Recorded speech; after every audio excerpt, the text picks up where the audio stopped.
More guano.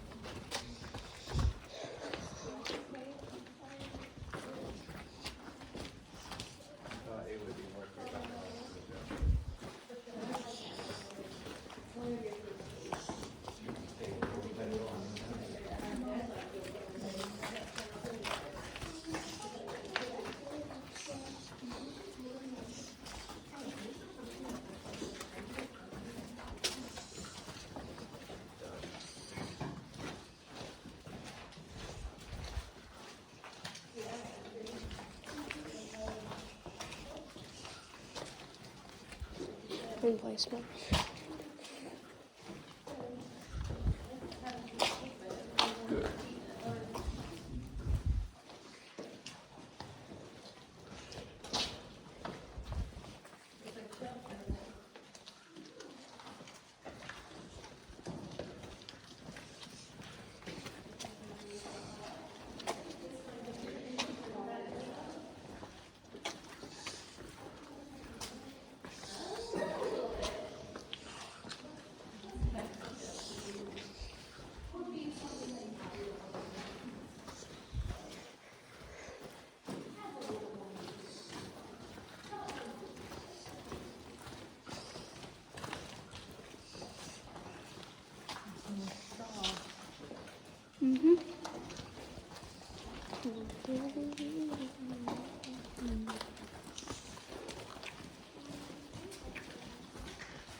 Dada, if you're wondering how they keep these paths, it's because so many people walked on it that it stopped changing.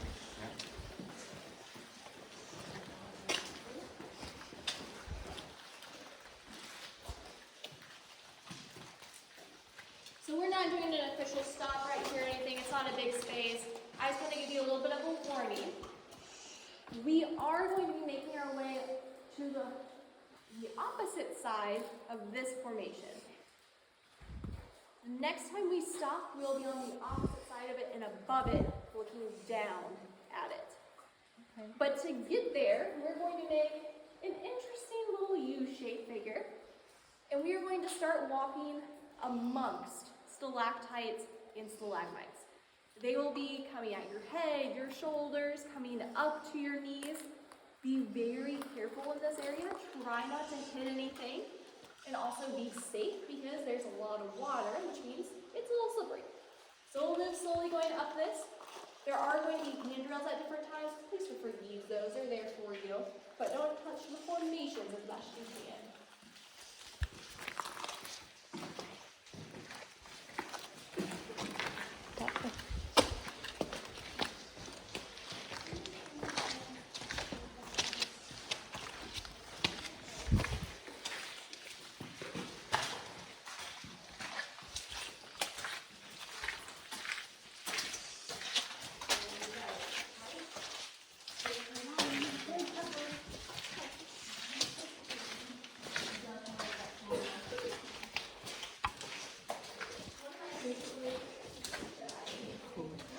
Yeah.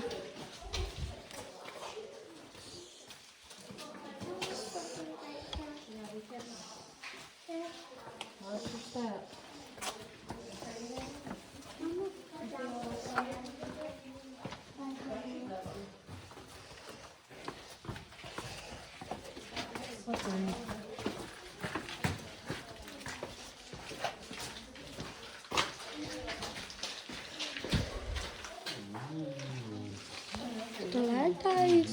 stalagmites, all of the above.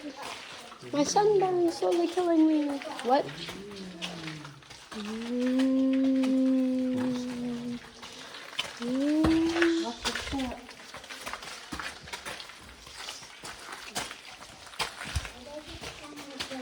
Somewhere we're not allowed.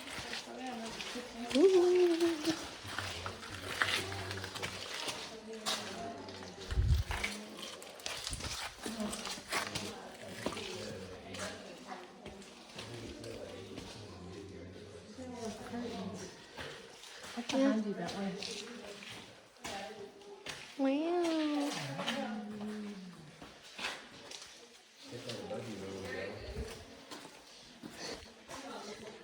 Kind of amazing how big this is.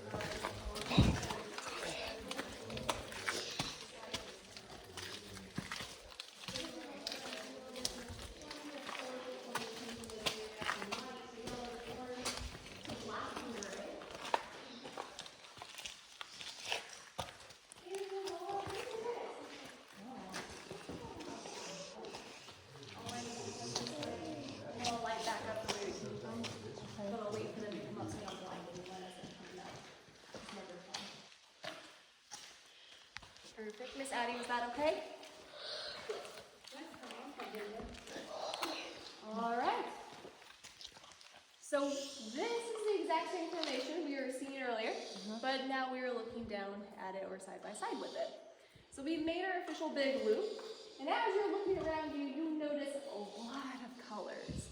Right now we are standing in the Tobacco Barn, is the name of this room. And as you look around, what colors do you notice on all the formations? Shout them out. White, gray. White, gray, brown, black, brownish red, some oranges, some yellows at times. Whenever our water comes into the cave, I told you it was dissolving the rock above and gaining that calcite. But there's other minerals inside of our rock as well. Inside a dolomite, it might also pick up a little bit of iron.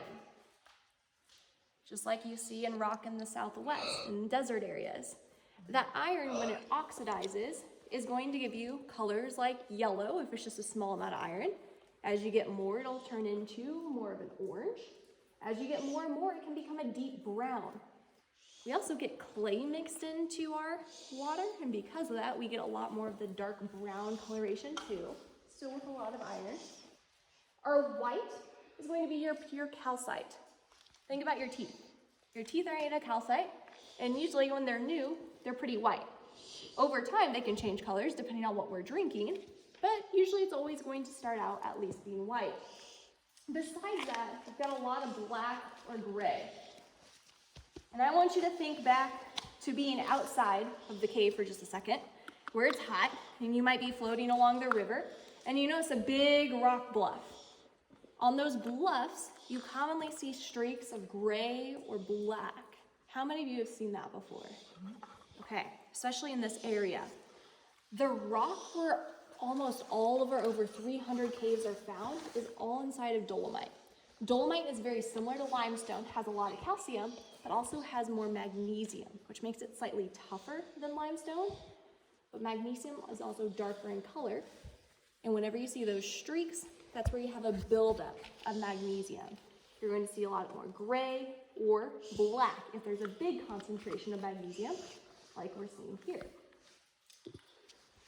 That is the main theory on how caves get their color. Stay right there, my friend.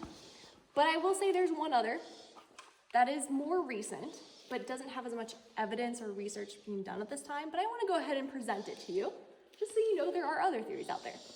The other one has to do with the ecosystem above the cave. There's a lot of plant life above us, and within those plant life, each plant has different tannins, or chemicals that cause coloration. Think about making tea. You start with water, and then once you put a tea bag into it, it's going to get brown, orange, yellow, all sorts of different colors depending on what plant you're putting in. The other theory is that those tannins get mixed into our water and cause for different colorations of our formations over time, just depending on the plants that live above. Again, that's less research, but still a possibility that I like to make sure you're aware of at least. Now, any questions about the colors of our cave? I have a different question. Yeah, bring it up. What kind of rock would be in the river that would be magnetic? That would be magnetic. Yeah. Typically like a little bit of magnesium, but it have to be a really high concentration of it. Okay, like little bitty ones. Oh, I don't know for sure. Don't take my word on that. Okay. That's really interesting though. Could Well, also be I have a potential fishing iron. magnet we had with us. Yeah, And it was picking up these little tiny, okay. teeny tiny things. It could be a really large concentration of iron as well. Okay. That wouldn't surprise me because sometimes, especially with our rock, inside those holes, you're going to get concentrations of various minerals. Usually it'd be magnesium or iron. Iron in the past for me, especially if it's a heavier small pebble, which I know when they're small it's hard to tell, Yeah. could be iron. Okay. But my alternative would be magnesium. I'd probably side with iron now that I think about it more. And though. magnesium would have to be a lot of it. It'd have to be a ton of magnesium. Yes, Miss Addie. Why do bats hang on the ceiling? Why do bats hang on the ceiling? So whenever bats go to sleep, they like to rest with their feet up and their head down. I don't know exactly why they like to do that, but more than likely, it's because they like to stay off the ground, because staying above it means you can see a lot more. Just like if you like to be high up in a fire tower, you can see everything around you. It's going to be easier for them to also hear and look for insects whenever they wake up. Because if you're walking on the ground, it's going to be easier to kick you or move you accidentally. But if you're way up high, nothing's really going to bother you. So it's probably something they adapted over time to, because it's hard to get up to the ceilings and it's hard to disturb them while they're trying to sleep up there. Oh, good question. Absolutely, Amy.